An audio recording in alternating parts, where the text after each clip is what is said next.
Yn yr uned hon, da ni'n mynd i ddisgrifio pobl, aelodau o'r teulu neu staff a phethau. In this unit, we are going to describe people, members of the family or staff, and things. To ask what kind of or what type of yn Gymraeg, we can either use sut or pa fath o. Gwrandewch ar yr enghreifftiau ac ail adroddwch. Listen to the following examples and repeat out loud. Sut hogyn ydy o? What kind of boy is he? Sut hogan ydy hi? What kind of girl is she? Sut bobl ydyn nhw? What kind of people are they?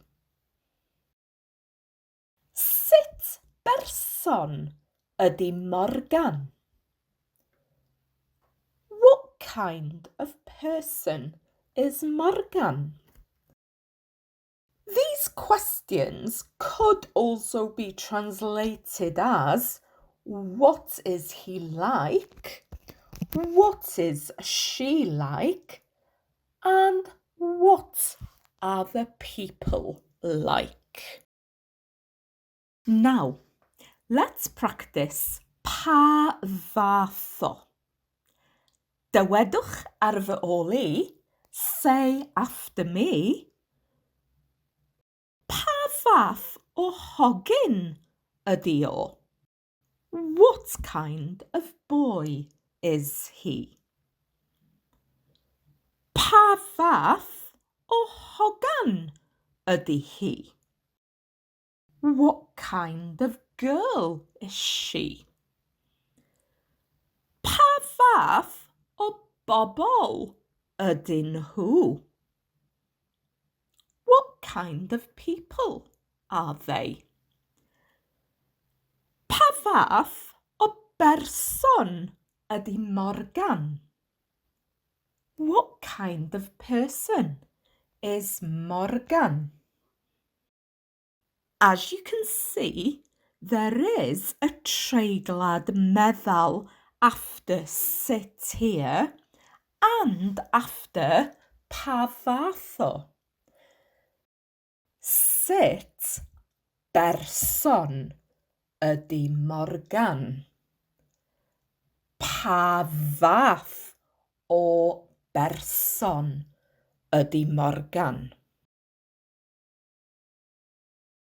Gadewch I ni ymarfer ateb.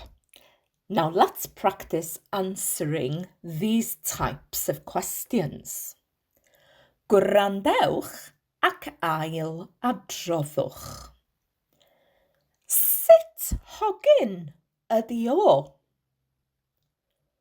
Mae o'n fyr. He's short. Sut hogan ydy hi? Mae hi'n dal. She's tall. Pa fath o bobl ydyn nhw? Maen nhw'n siaradus iawn. They are very chatty. Pa fath o berson ydy Morgan? Mae o'n garedig. He is kind.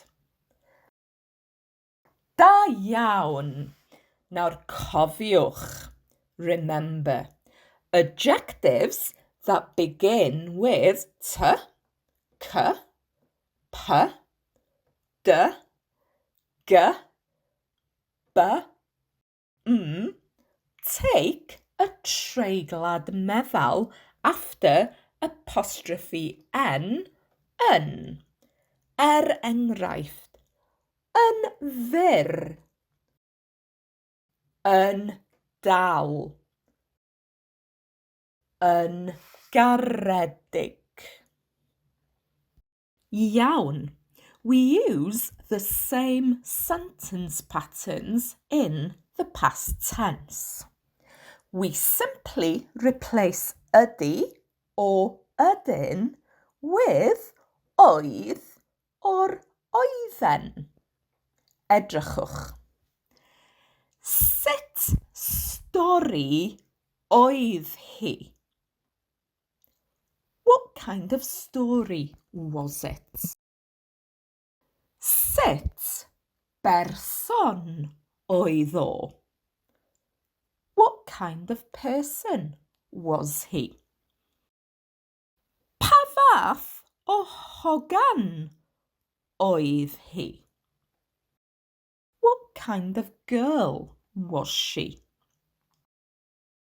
Pa fath o bobl oedden nhw? What kind of people were they? Ac I ateb and to answer. Sut stori oedd hi? Roedd hi'n ddiddorol. It was interesting.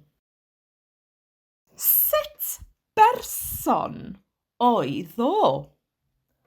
Roedd o'n amyneddgar.